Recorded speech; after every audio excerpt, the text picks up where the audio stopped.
and your on-screen boyfriend, Chase Stokes, started dating in real life in the break between two. Yeah. Clearly, we love a love story here at the top. Yes, so we do. tell us, how hard was it to separate your character's relationship from your own relationship once you two got back to work? Not hard, because, you know, we started season 1, we started as friends. We all started as friends, and we were incredibly close, and we're still very close. And so I think, you know, in the off season, when we did decide to officially start dating, I think the biggest thing for me going back to work is I was nervous, because for me, my workspace was incredibly sacred. It's very personal to me, and I do not like to bring any sort of like personal troubles to my workspace. I like to leave that. I'm kind of notorious for even turning my phone off and not answering it for hours, or just like leaving it in my trailer, because I like to focus on what's in front of me. I'm very much of a one-track mind kind of person. And so, we laid the groundwork first and foremost. And I was like, this is a big priority to me. And, you know, from what I know, based off how you work, it is for you too. But I want to make sure that we hold each other accountable. And that we don't bring anything personal that could potentially distract each other or our fellow castmates on the day.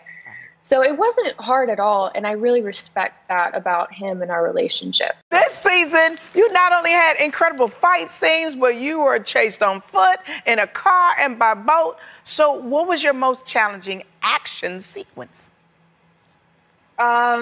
We had a lot. I mean, the biggest props to our stunt doubles this year for going through it with us, because we went through it quite a bit. But, you know, most of the time we're there with them. We're in the action with them. And it's very cool. I've always been a big fan of the action genre.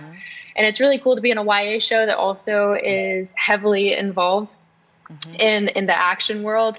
But I think, to be honest with you, the hardest stunt day we had was definitely, so there's the swamp sequence. Spoiler alert. But there's a gator. Oh my God. And there's a gator that attacks John B. And so basically behind the scenes, it's really intense when you're watching it. Behind the scenes, it was quite funny. They had this massive plastic gator on what I can only describe as a rotisserie stick. And so we had the stunt sequence where Chase was, you know, doing the death roll with the gator, and Sarah comes up with, on the day, it was like a plastic knife. It was completely dull. Nobody could get hurt from it. And so I'm supposed to be stabbing it. And there's this one take, we were like, let's get it done in one take. That's all we need. And there's this one take where I'm like, I'm just going at it. I'm trying to like put my all into it so we can get out. And I thought I hit Chase.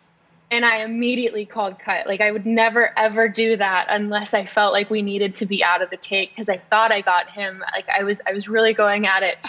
And he was underwater at the time. And I was like, pull him up. And he got out of the water. He's like, why are we out of there? Did we get it?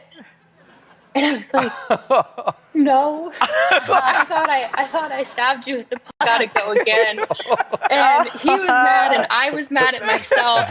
And it was terrifying, but it was just a really challenging day because of the weather and just the fact that we had to pretend that there was a scary gator, but really it was just like one of those things you put in the water, those that blow up. It was very unintimidating.